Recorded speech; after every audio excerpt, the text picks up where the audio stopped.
Well, hi. How you doing, Ollie? Very well, thanks, Mark. How are you?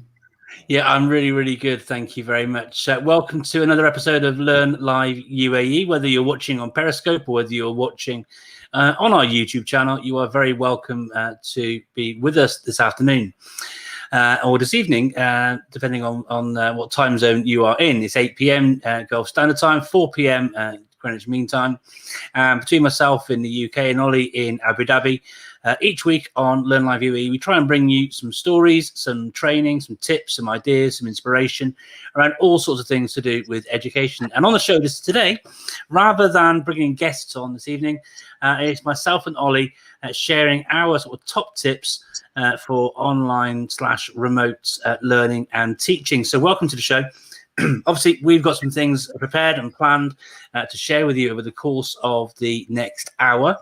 And really excited to be doing it with you. But obviously, we love to hear from our audience. So please do say hello in the chat. We'll better respond to you. If you've got any questions about approaches, some tools to use, have you got a tool that will do this? Or have you seen a shortcut that will help me with this? You know, if you've got any questions, anything you would like us to help and share and support you with, then please do get in touch, because this is the main idea and purpose behind the show, is to share learning ideas live that support teachers across the Middle East. So please do say hello, and you are very welcome to join us this evening. So, Ollie, how are things though? You've been busy? You're busy. Must be really busy. You're still on distance learning, aren't you? Still on distance learning in the Emirate of Abu Dhabi, yeah. Dubai, obviously, and other Emirates are still hybrid, so a kind of amalgamation of anything in the middle of live, face-to-face, and all the other potential options. Yeah, still really busy, hoping to get the students back in week before half term. So we've got another week and a bit to go yet before that. If not, we're looking at that return date as being just after half term. So really excited to see the students back face to face in a classroom setting soon. But what's been really interesting is sort of seeing the evolution of online learning amongst teachers in the Middle East, really, and all of the different ways that they've adjusted their practice to keep students not only engaged, but keep students learning. Because I think the problem that we've got in this region is the fact that, if you take year 7, 8, 9, certainly in the Emirate of Abu Dhabi, they've been online for nearly a year. Not quite the same as other parts of the world. I know certain areas have been online for that long, but it's in it for the long haul now. So it's been really interesting to see how people have adjusted, adapted, and had that flexible approach to ensure that the students can not only continue learning but maintain engagement, along with not becoming bored by that kind of Groundhog Day effect, which is real, really, and on top of that mental health and well-being aspect of the students coming to school. No, they're not. Yes, they are. No, they're not. Bouncing around in between those sorts of themes. So, busy, but looking forward to getting the students back and looking forward to sharing a little bit this evening, inshallah. Yes. Cool. So, Ollie and I thought we would frame the conversation this evening around an infographic I made a little while ago, which sort of tried to pinpoint some things that will really work and have been proven to work well. Not only from practitioners in the classroom, but sort of prior research and things as well. So I'm just going to switch across to that. And if it's okay, Ollie, if you could just bring my display up onto the screen so everyone can see it. Now, I'm not going to run this presentation full screen or anything, but as you can see, there are some really, there's more text around it, but it's essentially sort of 4 key areas. So keeping it simple is probably the one thing that I would sort of try and drill down and support as much as possible. Trying to over-egg it, trying to do too much, trying to get too much information out, all of those things is likely to be unsuccessful. So as part of our demonstrations this evening and ideas we're going to share with you, that's one of the approaches that we're going to be taking, using simple tools that don't require much learning for you as a teacher to get to grips with, and certainly easy for young people to use as well. And I've actually got some a real example of something my 9-year-old did recently as an example to show during the show this evening as well. Another one is to make good use of the wide variety of assessment for learning tools that are out there. Obviously, it's nice to try and keep things in-house. So if you are a Microsoft school, for example, there are lots of ways in which you can make good use of Microsoft Forms. And I know Ollie's got some lovely demonstration to show you around that during the course of the session this evening as well. Ways in which you can chunk information too, and spacing these sort of nuggets of learning. It could be that you do something a bit like this infographic here. I mean, there is lots of information here, but I often share about how technology can be used to improve the quality of explanations and modeling. Bringing loads of text up onto the screen here like this is probably not the best way to approach things. Many of you viewing will, for example, have already read lots of the text on here before I'm ready to actually talk about it myself and explain it. So you can do simple animations to help make those things work and be more possible. And I've actually animated this slide to demonstrate that, which I'll run now. So as I run this slide, you'll see, I've got the introduction. I can spend some time talking about this bit. I can then spend some time talking about this bit, then this bit, and then chunking information. And doing it in this sort of way means you can still get lots onto your slides, but actually make it a bit more targeted, I guess, as to how and when you explain those things to your learners. The final one are making different ways of you utilizing voice feedback, and voice is important and can be used in lots of ways as well. I know many teachers create and record their own videos and will be well used to using tools such as Loom, but we're going to share some other tools you might have to consider within your school ecosystem during a session today as well. So that's the sort of framing around it. Did you want to add anything onto that, Ollie, while I just remove that from the screen? Did you want to add anything onto that? Yeah, I think they're all really salient points, and the rapid impact assessment from the Education Endowment Foundation points to a lot of this as well, Mark, doesn't it? That, quality of explanations and good modelling, and then understanding of how well the students have picked that information up through assessment for learning tools, not only can be successful within your online learning, both in terms of your delivery as a teacher, but in terms of testing the temperature of learning of the students using those particular tools. And I think what's really useful, certainly in the kind of technology boom that we've seen, is that those companies are really keen to listen to what teachers want and adapt their products accordingly. But attuned to all of that is how those tools, whether it's using your voice or those AFL tools, can reduce teacher workload, which of course is massively important. No, massively so. And the thing is, we hear about exit tickets, and you want to check sort of the temperature of learning, like you mentioned a second ago. And we can use Polly or Polly, however you pronounce it, as a really simple tool in Teams. I picked up recently a really easy way you can use app forms inside Teams to just put in a form. But even simpler than that, Ollie, if you're using the chat features, even on the stream, for getting the actual side chat you can get in a Teams meeting, and this harks back to the idea of the emoji exit ticket. You can respond to messages with a whole bunch of emojis built directly in. Why go to the bother of creating a poll or a form or some sort of data capture when actually the shortest direction from one point to the other is say, right, how do you feel like you got on today? Please show me with an emoji.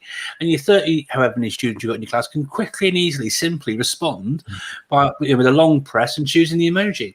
Again, it doesn't have to be, absolutely loads of prep, and it gives you as a teacher that feedback you need in the moment to know how well your students understood and made progress during that session in a quick bit of feedback like that.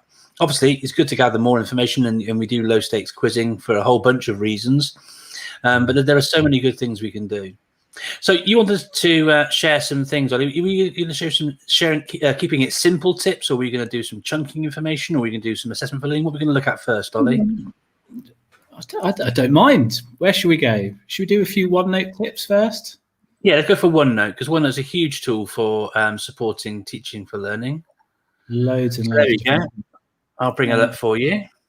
I just add the caveat now. I normally use the app. However, I'm on the online version because I know a lot of teachers don't use the app, and I know a lot of students use the online version as well. So I thought I'll give this a go in the online version. So this is just as you can see, a Key Stage 4 electricity escape room that I'm in the process of building, ready for next week. Let's say then that I wanted to just add a voice note.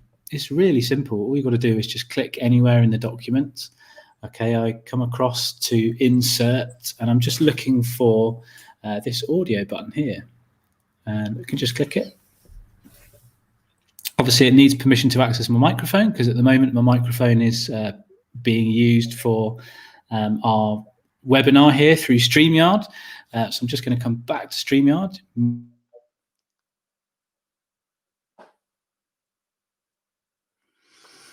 So I think that's actually removed Ollie's microphone there from StreamYard, which I think he's realised. While he sorts that out, I'm just going to share another little tip, because when you're bringing things up and you're doing things in browser like this, the amount of visible area you have is and can be limited. And as you can see, Ollie's got all of his various icons underneath the address bar there. There's a great little keyboard shortcut you can use really simply, quickly and easily to just hide that. But you can use the same shortcut to bring it back. So if Ollie was to press Control, Shift and B about now, what you'll see, assuming he can hear me, is that the address bar will disappear. Sorry, the bookmark bar will disappear. So Control, Shift and B, and that will remove the bookmark bar. And then Control, Shift and B again will bring it straight back up. He's having a spot of bother here. I'm hoping he can hear me. Yeah, Ollie, down the bottom, if you go back to StreamYard for a second and click the unmute bit there, that should, in theory, bring back your microphone. There we go. Yeah, I can hear you now, mate. Yeah. Yeah, it's not having it. It doesn't like my microphone. There you go. I'm not going to sit and adjust my settings just now. I'm going to forge on, but it's dead simple. All you've got to click is audio if you haven't got a fancy microphone plugged in, and it will automatically start recording your audio. You just hit close or stop, and it will stop recording your audio. Something that I think is super useful, certainly for any teachers that do anything numerical. This could be maths teacher, science teacher, could be geography teacher, is the maths function. The maths function here. So if you have a stylus or any form of pen, you can just write in. So let's just make something up. Y equals 2x plus 3. Okay, an equation. All right. I used to spend, I don't know how long, in PowerPoint and in Microsoft Word writing out or trying to type equations. Okay, and it's so easy these days that you can just write something out, highlight it, click on the maths function, and it brings up this menu bar across the side. Okay, and I can, rather than leave it as my text, I can click Ink to Math, and you can see that it will turn it there nice and neatly into the written out equation, or I can select some actions. I think this is super useful for teachers on the go. I can turn it into a graph straight away. Okay, through selecting graph in 2 dimensions. Okay, or I can click solve for X. And do you know what? Sometimes things don't work. And right now, I'm having a mare mark. What is going on? You're having one of those days, aren't you, Ollie? Yeah. I think my laptop's telling me, Ollie, just log off for the day. It's not happening. This works like that earlier. One of the things I absolutely love about this feature as well, though, is when you're adding and sharing these things to your learners, and they do it for themselves. Kids are kids, right? And so they're going to use these features to actually help to do some of this maths for them. Yeah. Frankly, what's lovely is, as a teacher, you can turn this functionality on and off as well. So, if you're setting some work, you can turn it off so that your students can't cheat. But what I absolutely love, and unfortunately you can't see because it's not coming up for Ollie right now, but there's an option once you start doing that. Sorry? My laptop's not even letting me close the menu system. Oh dear. You might have to. I mean, one of the top tips I often share with people, Ollie, is the one where you ask the question, have you tried turning it off and on again? And perhaps that might be an option in a moment. But What I was going to point out was when you do have that drop down there like so, what's really lovely about that functionality is what it will do is actually it will look at the maths that you've actually been working on and then suggest some further learning for you automatically, and it would generate for you automatically a test in Microsoft Forms for you and or your learners to complete, which is generated based upon the types of maths that you've been working on and studying in that particular note in OneNote. Now, for me, that is not only workload reducing, it's a bit mind-blowing, but it's also super handy and super useful. And this works directly in OneNote in your browser, and it will also work in OneNote on your local machine as well. The only caveat to that, because not everything works everywhere, I can't get that to work currently in OneNote downloaded, the one that I use on my Mac. So if you're a Mac user and you want to have this sort of functionality, then you need to firstly make sure that you've actually not crashed your device before you come on, like Ollie seems to have,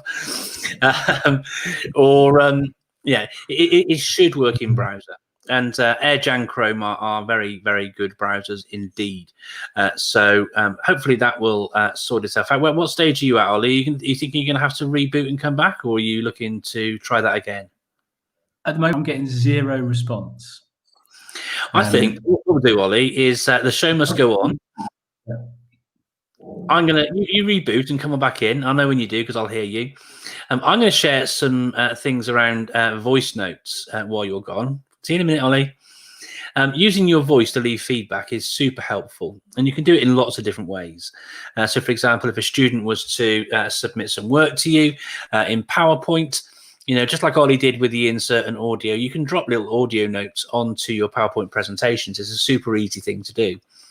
Another thing that's quite nice to do as well with that sort of thing is to think about when you're creating resources, you can actually leave the same sorts of audio notes on top of the work that your students have done. Now, that's great if you're in a Microsoft school, but what do you do if you're in a school that's using Google tools? Well, what I'd like to do with you right now is share with you a tool, and I shared it on a previous show as well, but it surprises me still how many people haven't heard of this one. And so using your voice in a Google environment isn't as easy until this particular add-on was made available, called Just Mote. And just as in just, mote like note, but with the letter M in front of it. And you can access this add-on for free. And what it does, it enables you to leave audio inside all of your favorite Google Suite tools. You can use it in Google Classroom. So when you're wanting to leave feedback in your chat to your learners, for example, if you're wanting to leave comments and leave feedback on Google Docs, Sheets or Slides, it works inside all of those tools.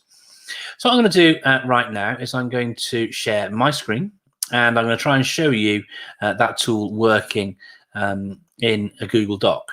I'm just going to swipe across into a Google Doc here, and I say it's really easy to leave some feedback using Just Mote. Now, often what we would do is we would just highlight the word like so, and we would go to the add comment option over here, or go to insert and add comment, but I'll just choose the option just here. And when I do that, because I've got the Mote extension installed, we'll see there's a little Mote icon just here. You won't see that it says this, but you'll see there's a little thing above. What that says is click to record or hold for Motebook. Motebook is a notebook of where you can put regularly used bits of audio feedback. Okay, but to leave a simple bit of audio feedback for this particular document, I simply click on the Mote icon, and it's recording already. So thank you for your work, Ollie. However, I don't think you worked very hard, and whilst I agree that castles are great, you could have put more information in. Can you please revise your work and resubmit? Thank you. I've hit the done bit, and it has gone away and thinking. It's given me a link to where that can be found. And if you have it turned on as well, what Mote can also do is transcribe your audio feedback into text as well. So students can not only see it to read it, they can also hear it as well. And the reason why I like this so much is because we can say so much more as educators when we leave audio feedback than we can when we type it. It also means that we can get more work done, we can leave more feedback, and it's much more accessible and it's much more, particularly when you don't get to see your learners very often under distance or hybrid learning, as you might otherwise do. It's a lovely way for your learners to still be able to hear your voice and all those things too. Now, before I move out of here, something that Ollie might like to do better to improve his work, to help him. And a lot of people sort of miss this out in the Google Suite world. But in the bottom right-hand corner down here, we've got the Explore feature. Now, the Explore feature will look at the text that's inside your actual document here. And it's a great place to help students with their research all in one particular document. And so it's already picked up that in my report, I've written about castles. There's some things about Tower of London, Age of Empires, Tower of London again. I can go to more. I can go to topics here and go more. And it brings me more information about the topic which I've actually been working on. We can use this to add this information and our research directly into the document. Now, that's great in Google Docs, but have a little look in Google Slides and Google Sheets. You'll notice the Explore feature is in the bottom right-hand corner there as well. It's good for you for research, for creating resources and documents and things for your learners as well. Equally as helpful to them when they're coming to make their reports and do all those sorts of things as well. So I've heard that Ollie's come back. He's not actually in the studio right now. That is absolutely fine. But I've just finished, Ollie, I'll bring you back in. I've just finished exploring Google Docs and Sheets and Slides and how you put in Mote audio feedback, which links directly into what you were doing with your audio notes in OneNote. I also shared the Explore feature in the bottom right-hand corner, which helps bring through research and other things which are related to the document. Well, that's really nice in Google Sheets, though, is where it analyzes your data live in your spreadsheet and offers suggestions for how you can actually analyze that data as well. Some charts you might like to create, all those sort of things as well. So again, a lovely little feature in there which can be really helpful for teachers and students alike. Right. So how are you getting on your end now, Ollie? Are things... Well, we'll see, right? We'll see what happens. We'll give it a go, Mark. Let's see what happens. I know there are loads of Microsoft schools out there where teachers use, rather than Loom or other recording services, and they use Microsoft Stream, which is a fantastic tool. Something that I think is really useful is embedding a Microsoft form within a pre-recorded video that you've recorded, so that the students can't move beyond until they've answered a couple of questions based on the information that you've just modelled to them. I think that's really useful. Shall I have a go and see if my computer plays the ball? Yeah, can you show how to do that, please, Ollie? Yeah, sure. Let's see how it goes. So I'm just here. I've just recorded and uploaded a very, very short 1-minute video clip, how to add arrows in OneNote for the students. And let's say that I want to, not at the start of the video, but assess them right at the end or even at a midpoint in the video. I'm just going to drag the cursor so that it's at the time position that I want. You see up here in the top corner, I've got interactivity. Okay, I'm just going to click on interactivity and I'm just going to select add form. Okay, and all I simply need to do then is find the little quiz that I want to give those students. So let's say it's this quiz here at the theme park. I can either get the link by, let me just click hide here. I'm just going to go into this quiz. Just while we're waiting, I'm just going to go to the share option. Okay. And I'm just going to copy this URL here, send and collect responses. Okay, once I've copied that URL, I can just jump back to my form, paste it in, I can name it. So let's just say adding arrows.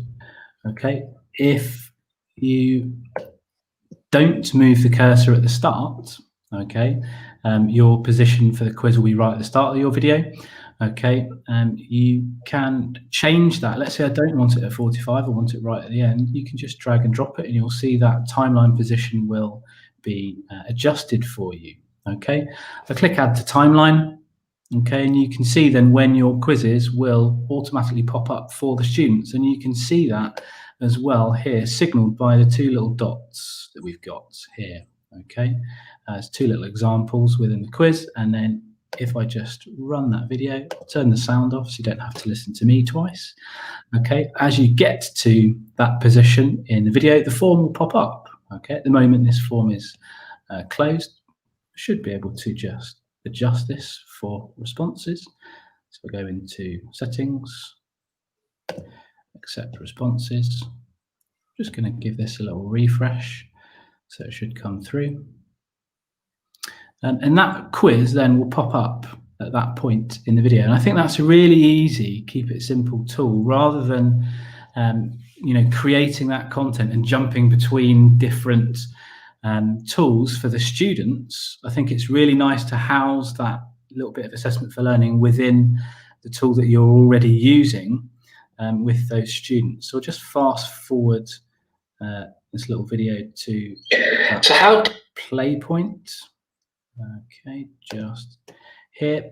And I think it helps with maintaining focus, really, Mark. And there you go. You can see I have to answer that form, and it's got Immersive Reader built into it. So I think that's a really nice, useful little tool. And once the students have responded to that quiz, the video will move on. So that's my first little tip, Mr. Anderton. Brilliant, thanks, Ollie. I'm just going to remove you from remove your screen share and bring us both back in. Oops, you did it for me. There we go. So let me get it right then, Ollie, for viewers or people watching back again. The process is you get the video onto Microsoft Stream. You then have to go to Microsoft Forms, forms.microsoft.com, or via your waffle if you're at office.com. You create your form. You get the share link. You find the right space and place in the video where you want it to appear. Go to interactivity, paste it in. Jobs are good one, so to speak. Jobs are good one. Jobs are good one. Just make sure that your form is open for responses. Now, if I was to, let's say I teach, let's say that's for a Year 7 class. I got 4 Year 7 classes. Do I need to create a Microsoft form for every single class? Or can I assign that in different ways so that I get results for each of the different classes? How do I manage that to avoid duplication and extra workload and keep them on top of all that? How would you approach that? Because, entirely up to you, really. I mean, personally, what we do in our team is we have question 2 is always, who is your teacher? And then you've got the same quiz for everybody, and you can filter that Excel spreadsheet by teacher to access that data. So you can see whole cohort level, but then you can also do a comparison teacher by teacher. Not that it's about comparing teachers, but it's easily drilling down and finding out common threads, both on a large group and as well as on a class sort of scale. And that's not a quality assurance thing, is it? That's just actually just being sensible with your planning and your workload, having it all in one space and place. And it means that one person, and I'm guessing with your sort of middle leader hat on, managing the science team and things, Ollie, that what you're thinking is, and it is again a similar approach to what I did when I was a middle leader. 1 week it'd be one person's, because you'll have multiple teachers teaching the same stuff, same year groups. 1 week it'll be Mr. A's turn to make the quizzes. Next week's Mr. B's. Next week Mrs. C's. This sort of thing. I'm guessing is that how you manage it. You sort of rotate responsibility. Exactly that. Yeah, rotate responsibility around. We have the quiz ready for sharing at department meeting 2 weeks before we're going to give it to the students. So it gives us a bit of time to look at it collectively as a group. And then make any collective suggestions that we might have, or to just go, that's brilliant, and then start from that way. Like you mentioned before, it's really easy because you can go at forms, in Teams and drop it in there, and one person, whoever's responsibility it is that time, can just drop it into all of the channels for those classes, and then the teacher also drops it into OneNote. And that link automatically populates as a quiz that the students can see in OneNote. So then they've got that versatility of where they want to actually complete the quiz. That goes back to the thing I always share about it. Isn't so much what you do as the way that you do it as well, isn't it? Because you could actually make it so that you have to make that form and duplicate it for every single class, times how many teachers teach that class, all the rest of it. That seems just silly to me. And it sounds like you've come at a really interesting and clever way, I guess, a smart way of approaching all of that, which saves time using the platform you've got without having to spend any money on any bells and whistles stuff either. That's great. Exactly, and then the following year, when we're teaching the same stuff, we just duplicate the quiz, and then you can use it with a new cohort, and then it gives you a comparison year on year. Right? Did we learn our lesson from last year? What interventions have we done? How have we changed our teaching? Makes sense to me. That's logical, right? Yeah, and another great use case for forms as well, and this is true whether it's whether you're Google or Microsoft actually, but forms are a great way of gaining sort of student voice feedback as well, aren't they? And so using that can help you to sort of keep, change, and grow, all those different things that you want to sort of try out with that. Look, I'm mindful that you've gone all Microsoft on me, and I want to sort of flip it a bit. Not that I've got anything against Microsoft at all, but not every school has access to the tools Ollie's sharing. So what can you do in the alternative? So I've been using for a number of years now a great tool which supports this kind of activity. And what Ollie was sharing there with the videos and the questions built in and things is a great tool that's been a market leader in this space for a long time, called EdPuzzle. And so what I'm going to share with you now is the EdPuzzle tool. Which is fantastic. Just going to go to my share screen and go to my Chrome tab and choose EdPuzzle, and that should now be up in front of you, Ollie. And so it works really, really well in both the Microsoft and a Google ecosystem, although it has got some really good tie-ins with Google Classroom. So when students sort of go through their quizzing activities and things, so it'll feed the results straight through into your Google Classroom and your assignments and things in there. So it's a great tool to explore on that front. And creating one of these experiences is pretty similar to what Ollie was showing there, although you can do a fair amount more within here than you can in the forms and stream combo that Ollie was sharing. And another thing that I really like about this is, rather than having to sort of switch between different tools, EdPuzzle has all these things under one house. So you don't need to actually go anywhere else to do anything different or anything else. It's all directly within space. What's lovely with videos as well, not only can you upload your own content.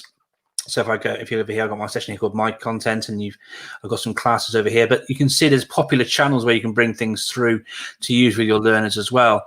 So there's no point in necessarily having to reinvent the wheel and make your own videos. There's loads of content there that you can sort of dip into yourself. So you can pull things through, for example, from YouTube, the Khan Academy, National Geographic, TED Talks, so forth and so on there. But to go back creating these things, to say is super easy. If you go to add content over here, and you can choose, and you can actually be more organized than I am on here. These are lots of demonstrations that I've given over time. My actual ones of my own students are way back, way in time from when I was doing these things. But as you can see, there are 4 options here: create a video, upload a video, student projects, and new folder. And the new folder option is what you use to enable you to be a bit more organized than I am with all the video content you've got here within your content dashboard. But I'll just go to create a video. I'm not looking to actually create a video myself from scratch, although I could upload one of my own if I wanted to. You can actually, within here, from the EdPuzzle community, just search for a certain subject. So let's say I'm searching for economics, and save. I'm now going to filter that, and I want to do a little video on, let's say, for 10th grade, save. There we go. And I want to do this on, let's say, credit score, for example.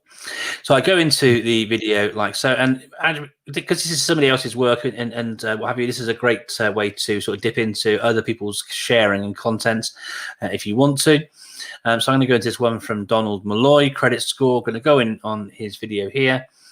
And what I can see along the side here, I can see video events, and I can see across the bottom here as well, the different points in which the author of this particular video has added in their own questions into it. And it works in a similar way to you saw with what Ollie was showing before. You watch the video, it gets to a certain point, it makes it stop, and it will send you through to the questions that you want to ask your students at that particular point in time. Once you finish that, it sends all the feedback through into one space, so you can see all that in one place for your whole class. And again, if you've got this linked into your Google Classroom, then you can see all that data in there as well, keeping it all under one roof as well. Now, I'm not going to go into much more detail than this today, because this isn't a demo on how to use EdPuzzle. What's more important thing today is show you this is available and possible. So not only is there great content here where you don't even have to create anything yourself, although as with all these sorts of systems, I would highly recommend that you go in and make sure that A, the questions are correct, B, the video content is okay and appropriate for your learners, and also making sure that the person who's created it has got their own answers to their own questions correct as well, because that's never a good look if you get the questions wrong, that you've actually set your own students. But definitely worth a good look. And if you want more information about how to get involved and all that, please do just follow on Twitter at EdPuzzle. I'm not on commission, although I do know a few members of the team. They were an app which featured on the app event calendar just for Christmas as well. So it's well worth a look, and a tool that I've been using both in demonstrations, but prior to that, when I was still teaching full-time as well. It's really easy to use and super useful. So that's my sort of Google equivalent, as it were, of what you shared with Forms and Stream. Ollie, what are you going to share next? I'll go with one that's agnostic to any systems, just an online one. It's been around for a while. I think both you and I have shared our kind of love for this. It has a decent level of accessibility in terms of not having to use the paid for version. That's Mentimeter. Yes. I think it's really good for just gathering information on people. So I'll just get one here now. I'll call it Learn Live UAE Demo, create presentation. You can see I've got some of my older ones organized nicely there in various folders. And whilst you know I am a Microsoft convert currently, you can embed Mentimeter with a obviously paid for subscription into your presentations. However, you don't need to. On a free version, experiencing a little bit of lag here, you can see all of the different options that you can actually use. So automatically loads on my first slide.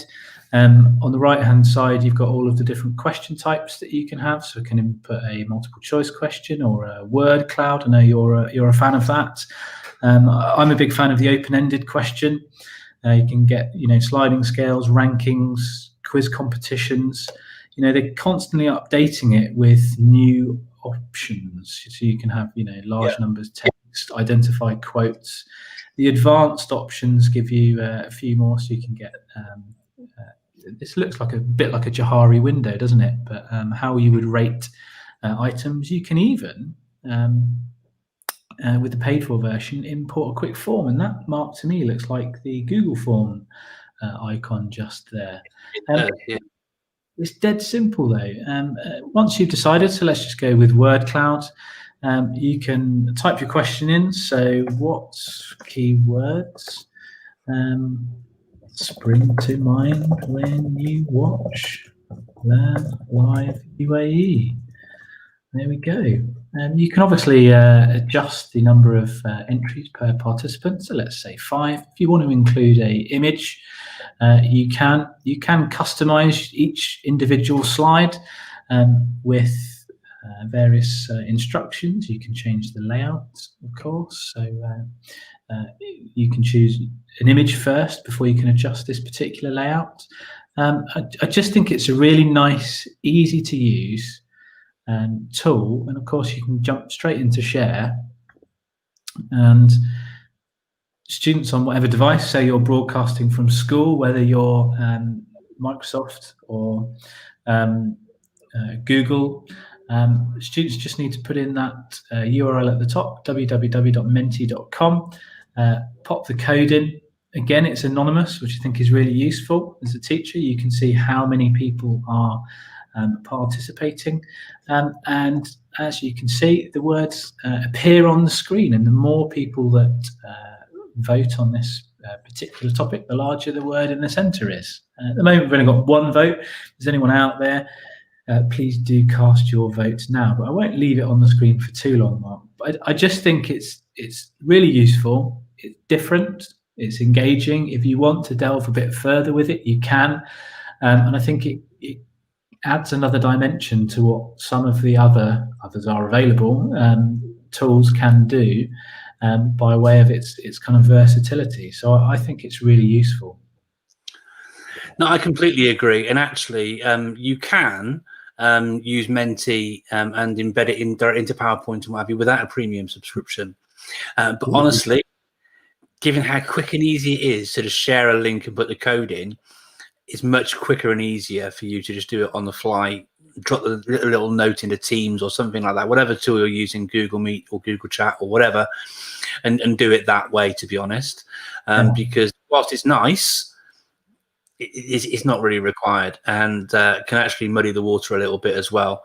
The one thing that we didn't sort of go into there with Menti is that it is a presentation tool.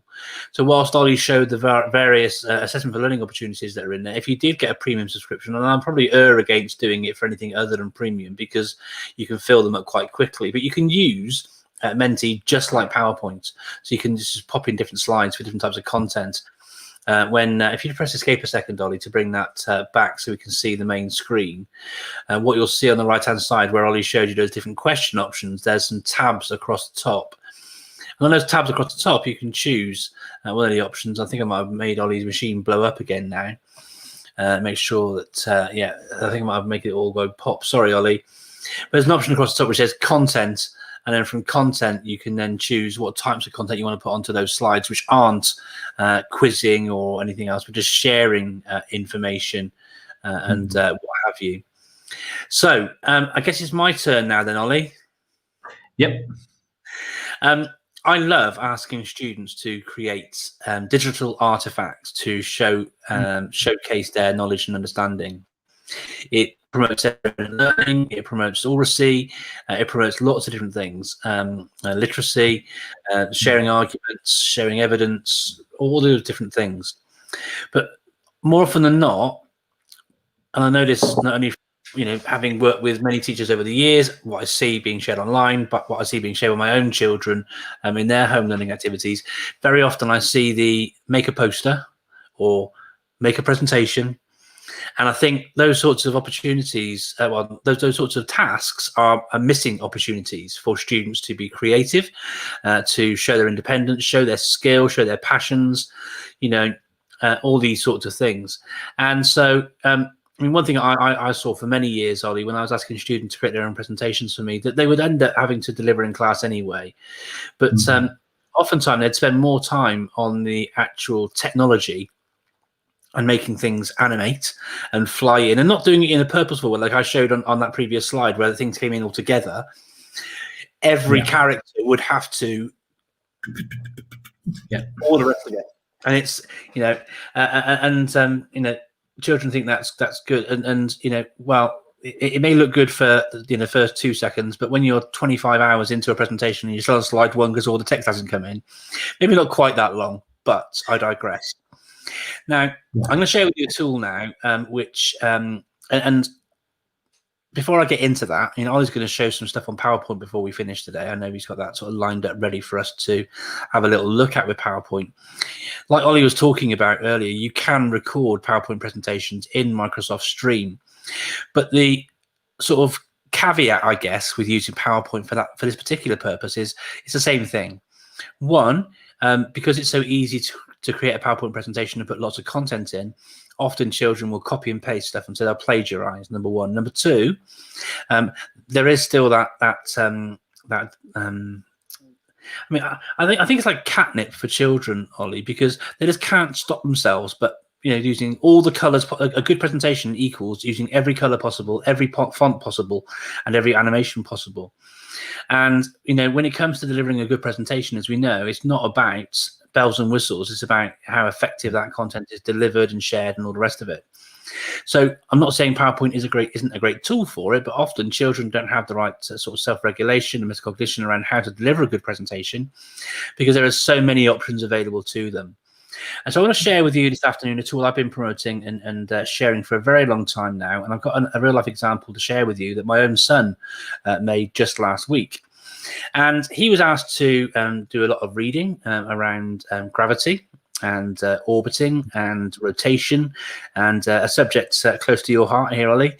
And all these different things. He had to read through lots of presentations. He watched some videos that his teacher had created, and he was supposed to create a response to that in the form of a presentation.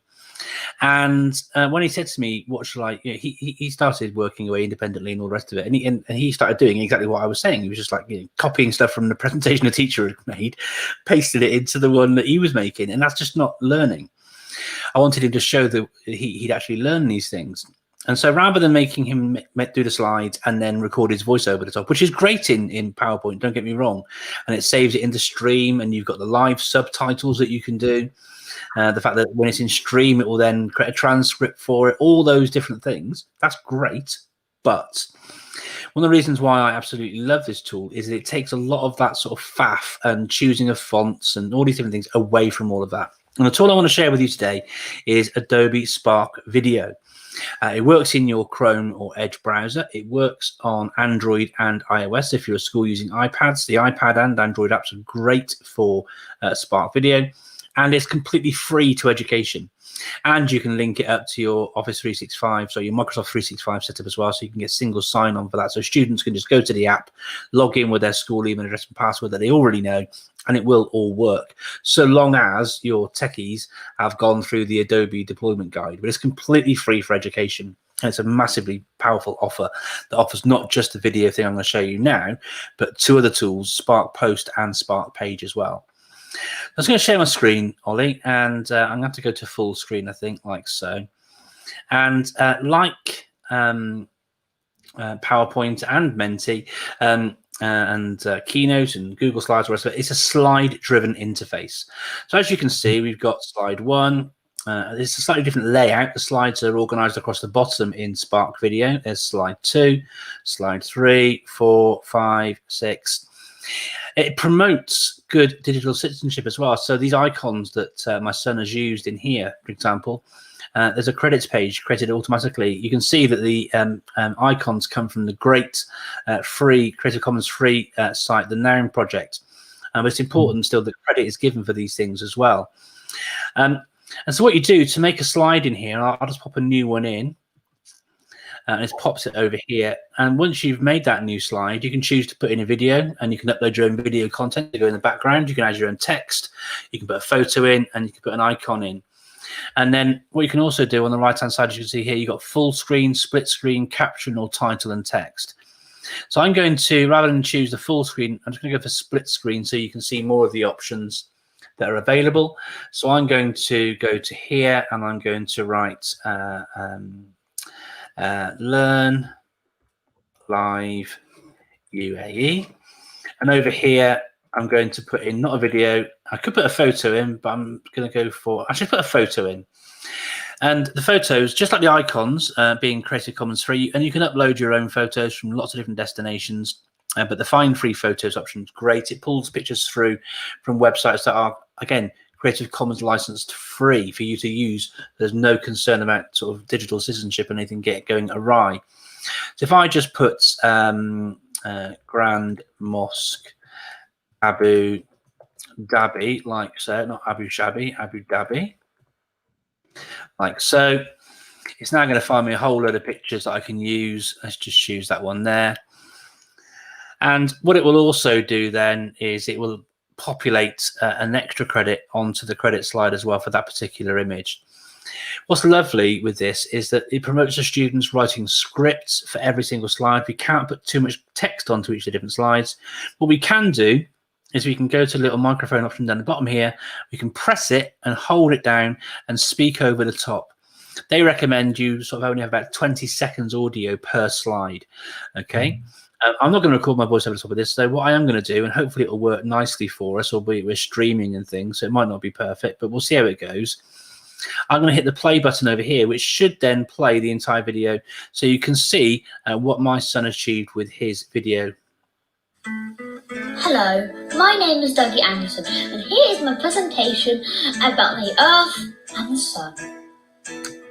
Rotating is when something spins around on its own axis, such as the Earth, which makes one complete rotation on its axis every day. Orbiting is when something goes around something, such as a satellite going around the planet Earth. You don't need to see the whole thing there, but hopefully from that demo, you can see how using a tool like that actually helps alleviate some of those concerns that I had. By creating a slide for each keyword, he's able to go on there, use his voice. He's talking off the top of his head. He's not reading it, something he's copied and pasted from Wikipedia or wherever. It's a great way of creating a really lovely little video. It looks awesome. It sounds awesome. But the great thing again with this sort of tool, Ollie, I think, is the fact that the students themselves don't have to spend any time making it look pretty, or it's all that sort of design work and things happens as a byproduct of you just using the tool. It keeps it nice and consistent, and obviously their voiceover at the top is just a great way of them using their oracy skills and their literacy in the planning of all of that to produce a nice little video at the end. So that's my alternative. But did you want to jump and show people a few things in PowerPoint to wrap up, Ollie? I really, yes, but I do love Adobe Spark for all of the reasons that you just mentioned. It helps them focus on the main thing, keep the main thing, yeah, which is hugely important. Very quickly then, whistle stop tour.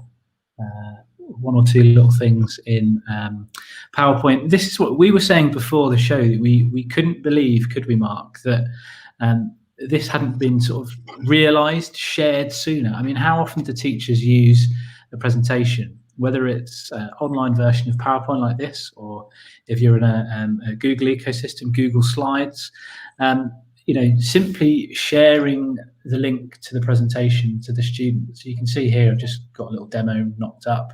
I've put the name of each of our students or make-believe students at the top of each slide, and I can give them a task. So let's say I add a new slide in with the task. So based on today, been your main takeaway, okay? And I can see straight away that there's somebody in this particular slide here, and it is a student called Mark, okay, and he's typing his response. So I can see in real time that student's work. I agree with that statement as well, of course.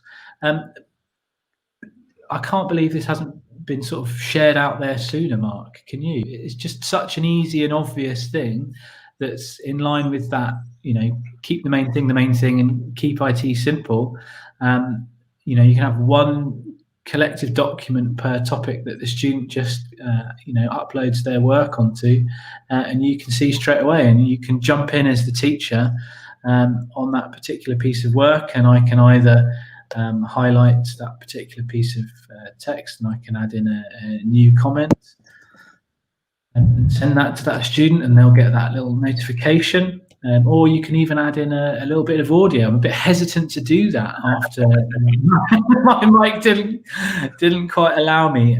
For anyone watching, I don't have my Rode microphone plugged in during lessons. But I just think little things like that, Mark, are really useful.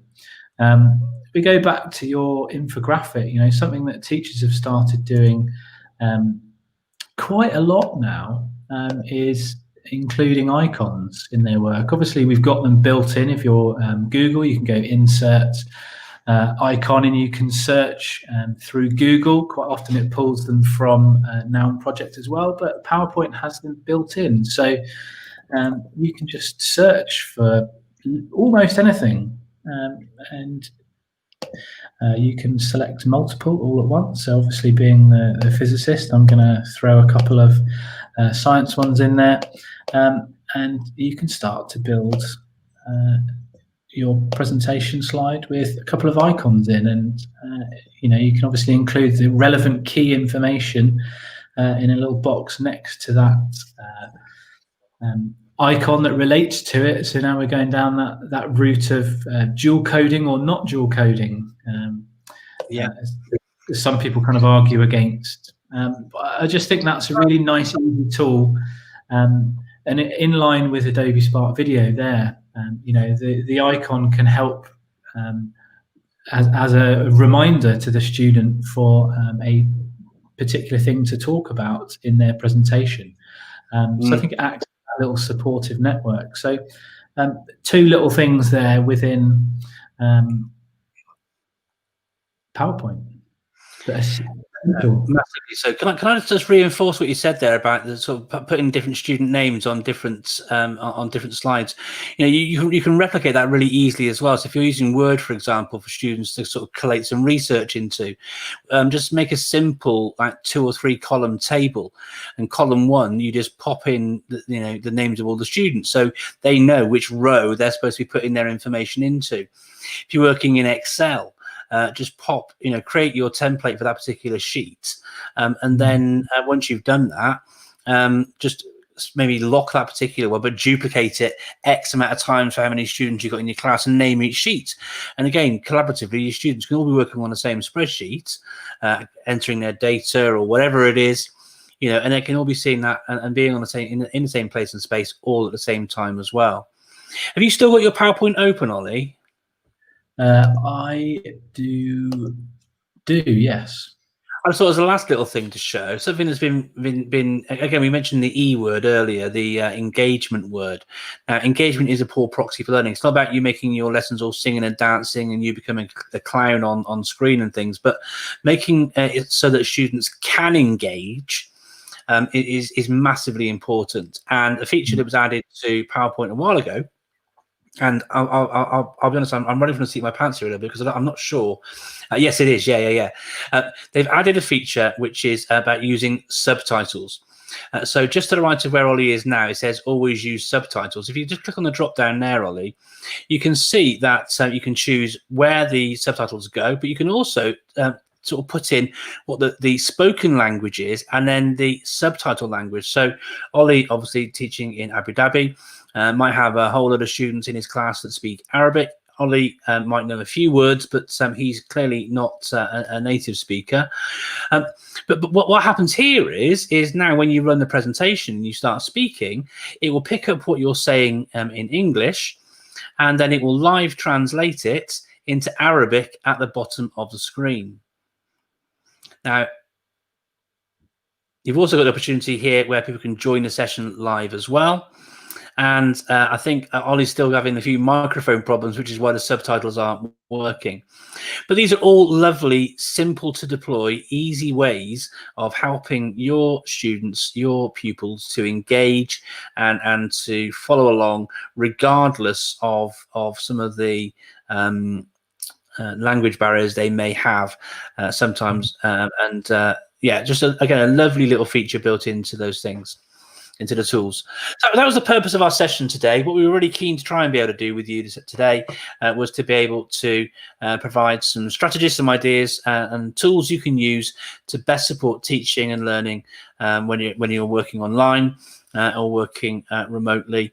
And what's lovely about lots of these tools as well, they work sort of away from the class, away from normal lesson time, and you can access them sort of asynchronously when you're sharing these things through Teams and all the rest of it. And the final thing that I didn't share, actually, if you're a Microsoft school, 2020 for me was not the year of the pandemic. It was when it comes to EdTech, it was the year of integrations. And one of the things that I love about the developments of last year was that so many tools that we have access to and might have been using for a while, such as the Adobe Spark suite, now integrate really well into other platforms. So that work that was completed in Adobe Spark Video, rather than sort of going to the share bit, downloading the video, then uploading it into Teams, whatever it is, if you go to the share icon in Spark, whether you're using post, page, or video, do the share bit, pop it over into OneNote, just paste the URL into OneNote, and it will automatically embed the post, page, or video directly straight into OneNote.